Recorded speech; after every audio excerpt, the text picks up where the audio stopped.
Hi అండి. ఈరోజు మనము ఒక మలయాళం సినిమా కథ గురించి మాట్లాడుకోబోతున్నాం. దాని పేరు డీజ్ ఇరే. ఇది నిజంగా జరిగిన ఒక సంఘటన ఆధారంగా తీశారని చెప్తారు. కథ ఏంటంటే, ఇందులో రెండు ఆత్మలుంటాయి.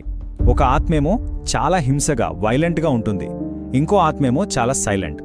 ఎందుకలా? ఈ మిస్టరీ ఏంటో తెలుసుకుందాం పదండి. సో ఈ కథలో ఏమేం జరగబోతుందో ఒకసారి చూద్దాం. ఫస్ట్, ఒక అనుమానాస్పద మరణంతో కథ స్టార్ట్ అవుతోంది. తర్వాత ఒక నీడ వెంటాడుతోంది.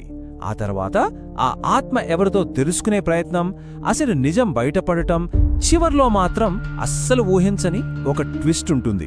ఇక మొదలు పెడదామా? సరే, కథలోకి వెళ్ళిపోదాం. మొదటి భాగం, ఒక అనుమానాస్పద మరణం. అసలు కథ ఎలా మొదలైంది? ప్రశాంతంగా ఉన్న ఆ ఊరిలో అంత భయానికి కారణమైన సంఘటనేంటి చూద్దాం. కథ పొట్టి అనే ఒక క్యారెక్టర్తో మొదలవుతుందన్నమాట. అంతా ప్రశాంతంగా ఉంది. తను టీ తాగుతున్నాడు. ఉన్నట్టుండి చేతిలోంచి టీ కప్పు జారి పగిలిపోతుంది, ఏదో అపశకునంలాగా. సరిగ్గా అదే టైంకి ఫోన్ వస్తుంది. ఫోన్ ఎత్తగానే షాకింగ్ న్యూస్. ఏంటంటే, వాళ్ల పక్కింటి అమ్మాయి కానీ బావిలో దూకి సూసైడ్ చేసుకుందని. ఈ విషయం మన హీరో రోహన్కి తెలుస్తుంది. కానీ రోహన్కి పాత క్లాస్మేట్. ఆ వార్త వినగానే తను చాలా డిస్టర్బ్ అయిపోతాడు. కానీ అంటే తనకి కేవలం క్లాస్మేట్ కాదు, ఒక మంచి ఫ్రెండ్. ఆమె చనిపోయిందన్న విషయాన్ని అస్సలు నమ్మలేకపోతాడు. పాత ఫోటోలు చూస్తూ బాధపడుతూ ఉంటాడు. ఇప్పటి వరకు కథ బాధగా ఉంది కదా, ఇప్పుడు భయంగా మారబోతోంది. ఎందుకంటే రోహన్ ఇంట్లోకి ఒక నీడ, ఒక అదృశ్య శక్తి ఎంటర్ అయింది. అసలు రోహన్ ఇంట్లో ఏం జరిగింది చూద్దాం. రోహన్ ఏం చేస్తాడంటే, కనీ ఇంటికి వెళ్ళి ఆమె జ్ఞాపకంగా ఒక హెయిర్ క్లిప్ తీసుకుని జేబులో పెట్టుకుంటాడు. పాపం, తనకి తెలీదు ఆ క్లిప్తో పాటు ఒక దెయ్యాన్ని కూడా ఇంటికి తెచ్చుకున్నానని. ఆ రోజు రాత్రంతా నిశ్శబ్దంగా ఉన్నప్పుడు సడన్గా గజ్జెల శబ్దం వినిపిస్తుంది. ఎవరో తన తల నిమురుతున్న ఫీలింగ్. ఫస్ట్ నైట్ ఓకే, కానీ సెకండ్ నైట్ పరిస్థితి మారిపోయింది. కంటికి కనిపించని ఒక పవర్ తన మీద అటాక్ చేసి గొంతు పట్టుకుంటుంది. దాంతో తను స్పృహ తప్పి పడిపోతాడు.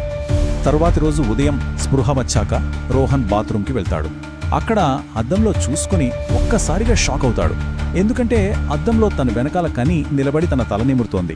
ఆ సీన్ చూసి తనకి క్లారిటీ వచ్చేసింది. తనని వెంటాడుతోంది కని ఆత్మే అని ఫిక్స్ అయిపోతాడు. సో రోహన్ ఏమనుకుంటున్నాడు? తనని వెంటాడేది కని ఆత్మ అని. కానీ ఇక్కడే కథలో ఒక ట్విస్ట్. అసలు ఆ ఆత్మ కనీదేనా కాదా? ఏంటి సంగతి? కానీ అంత్యక్రియలో అయిపోతాయి. సో ఇక ఆత్మ గొడవ ఉండదని రోహన్ అనుకుంటాడు. కానీ అస్సలు తగ్గలేదు. ఇంకా చెప్పాలంటే ఆ ఆత్మ ఇంకా వైలెంట్గా మారింది. ఒకరోజు పార్టీలో ఉన్నట్టుండి కని వాళ్ళ అన్నయ్యని డాబా మీద నుంచి కిందకి తోసేస్తుంది ఆ అదృశ్య శక్తి, అందరూ చూస్తుండగానే. ఇప్పుడు రోహన్కి ఒక పెద్ద డౌట్ వస్తుంది. ఒకవేళ ఆ ఆత్మ నిజంగా కనిదే అయితే తన సొంత అన్నయ్యని తనే ఎందుకు చంపాలని చూస్తుంది? ఈ పాయింట్ తన్ని బాగా ఆలోచనలో పడేస్తుంది. అదే రాత్రి మళ్ళీ సేమ్ గజ్జల శబ్దం. కాని ఈసారి రోహన్ భయపడకుండా ధైర్యం చేసి చూస్తాడు. అప్పుడు గోడ మీద ఒక నీడ కనిపిస్తుంది. ఆ నీడని చూస్తే క్లియర్గా తెలుస్తుంది, అది అమ్మాయి నీడ కాదు, ఒక అబ్బాయిది. అప్పుడు రోహన్కి అర్థమవుతుంది, అయ్యో, నేనింతకాలం తప్పుగా అనుకున్నాను, ఇది కని ఆత్మ కాదు అని. ఓకే, తనని వెంటాడేది ఒక అబ్బాయి ఆత్మ అని తేలిపోయింది. దీంతో రోహన్ నిజమేంటో తెలుసుకోవాలని డిసైడ్ అవుతాడు. అసలు ఆ అబ్బాయి ఎవరు? అతని ఆత్మ ఎందుకు తనని వెంటాడుతోంది? ఇప్పుడు ఇన్వెస్టిగేషన్ మొదలవుతుంది. రోహన్ తన ఫ్రెండ్ పొట్టి హెల్ప్ తీసుకుంటాడు. వాళ్ళిద్దరూ ఎంక్వైరీ స్టార్ట్ చేస్తారు. అప్పుడు వాళ్లకి ఫిలిప్ అనే ఒక అబ్బాయి గురించి తెలుస్తుంది. ఈ ఫిలిప్ కనిని సైలెంట్గా ఇష్టపడేవాడట. సరే, ఈ ఫిలిప్ ఎవరా అని ఇంకా లోతుగా వెళ్తే ఒక నిజం తెలిసింది. ఆ ఫిలిప్ మరెవరో కాదు, కాని వాళ్ల ఇంట్లో పనిచేసే ఆవిడ కొడుకు. అతని పేరు మను.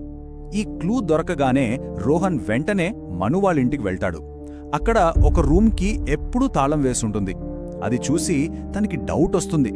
ఖచ్చితంగా ఈ రూమ్లోనే ఏదో సీక్రెట్ ఉందనిపిస్తుంది. ఇంకా ఆలోచించకుండా ఆ లాక్ పగలగొట్టి లోపలికి వెళ్తాడు. సరే, లోపలికైతే వెళ్ళాడు. కానీ అక్కడ తను చూసిన సీన్కి షాక్ అవుతాడు. అక్కడున్నది చీకటి మాత్రమే కాదు, ఒక భయంకరమైన వాసన, నిశ్శబ్దం. అసలు కథలోని పెద్ద సీక్రెట్ ఆ గదిలోనే ఉంది. ఇంతకీ ఏముంది ఆ గదిలో? ఆ రూమ్ లోపల కుళ్ళిపోయిన స్టేజిలో మను డెడ్ బాడీ ఉంటుంది. అది చూసి రోహన్కి మైండ్ బ్లాక్ అవుతుంది. కానీ అంతకంటే షాకింగ్ విషయం ఏంటంటే ఆ డెడ్ బాడీ కాలికి కని గజ్జెలు కట్టి ఉన్నాయి. అంటే ఇన్నాళ్ళు వినిపించిన శబ్దం వీటిదేనా అనుకుంటుండగానే వెనక నుంచి మను వాళ్ళ అమ్మ వచ్చి రోహన్ మీద అటాక్ చేస్తుంది. తర్వాత స్పృహ వచ్చాక మను తల్లి అసలు నిజం చెప్తుంది. అది విని రోహన్కి ఒళ్ళు జలధరిస్తుంది. విషయమేంటంటే మను క్యాన్సర్తో చనిపోయాడు. కొడుకు మీద ప్రేమతో ఆ తల్లి అతని ఆత్మను మళ్లీ వెనక్కి రప్పించడానికి క్షుద్ర పూజలు చేసింది. మనుకి కని అంటే ఇష్టం కాబట్టి ఆమె వస్తువుల్ని వాడి ఆ ఆత్మని ఈ లోకంలో బంధించిందన్నమాట. అసలు నిన్ను మను ఆత్మ ఎందుకు వెంటాడిందో తెలుసా? నువ్వు ఆ రోజు కని హెయిర్ క్లిప్ తెచ్చావు కదా, అందుకే ఆ క్లిప్కున్న బంధం వల్ల అతని ఆత్మ నిన్ను పట్టుకుంది అని ఆమె నిజం ఒప్పుకుంటుంది. సరిగ్గా అప్పుడే పొట్టి అక్కడికి వచ్చి రోహన్ని కాపాడతాడు. ఇద్దరూ కలిసి మను వాళ్ళ అమ్మతో ఫైట్ చేసి ఆ డెడ్ బాడీ కాలికి ఉన్న గజ్జెలను తీసి నిప్పు పెడతారు. దాంతో ఇన్ని రోజులు బందీగా ఉన్న మను ఆత్మకు విముక్తి లభిస్తుంది. అమ్మయ్యా, మను ఆత్మకి శాంతి దొరికింది. ఇక కథ అయిపోయింది అనుకుంటున్నారా? లేదు, అస్సలు సిసలైన ట్విస్ట్ ఇప్పుడే రాబోతోంది. ఎవరూ ఊహించని ఒక ఫైనల్ ట్విస్ట్. ఇక్కడ జరిగిన ఈ భయానక సంఘటనలన్నింటినీ మర్చిపోవడానికి రోహన్ అమెరికా వెళ్ళిపోవాలని డిసైడ్ అవుతాడు. లగేజ్ సర్దుకుంటున్నప్పుడు అనుకోకుండా తన బెడ్ మీద కాని హెయిర్ క్లిప్ కనిపిస్తుంది. అదేంటి, దీన్నెప్పుడో పడేశాను కదా, మళ్ళీ ఇక్కడికెలా వచ్చింది అని ఆశ్చర్యపోతాడు. ఆ క్షణంలో రోహన్కి ఫ్లాష్ అవుతుంది. తన ఇంట్లో ఉన్నది ఒక ఆత్మ కాదు, 2 ఆత్మలు. ఒకటి చాలా వైలెంట్గా ప్రవర్తించిన మను ఆత్మ, ఇంకొకటి ఆ మను ఆత్మ నుంచి తనని కాపాడిన సైలెంట్ ప్రొటెక్టర్ కని ఆత్మ. వెంటనే రోహన్ బెడ్ వైపు చూస్తాడు. బెడ్ మీద ఎవరో కూర్చున్నట్టు పరుపు కొంచెం నొక్కుకుపోయి ఉంటుంది.